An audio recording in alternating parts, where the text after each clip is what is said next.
Hey, this is Jon Donville from Panther City Lacrosse talking about some fundamental skills to lacrosse, and if you're a teacher or a coach, maybe some things to focus on.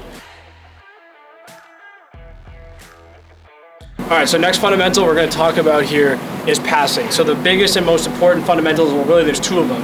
The first is we want to step with the opposite side foot. So I'm a right-handed lacrosse player. I want to make sure I'm stepping with my left foot towards the target. We want body and stick going towards the target at all times. And the second one is we want the stick coming from the shoulder. So we want it starting by the ear and finishing through. Again, if you're a coach or a teacher looking at this with new players, a real bad habit sometimes as students goes to throw, their stick will come down their shoulder. It's called falling off the shoulder. It tends to spray the ball. And also, when we don't step towards the target, we tend to spray the ball again.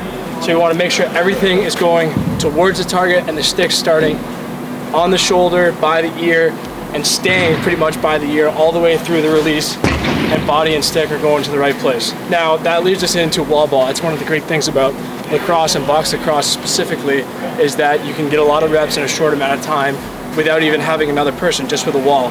So one thing that my dad taught me when I was a little kid, and I think it's the best way for beginners to learn how to play lacrosse, is a simple drill called cradle, cradle, shoot. So the idea behind this drill is you want every cradle to look the same.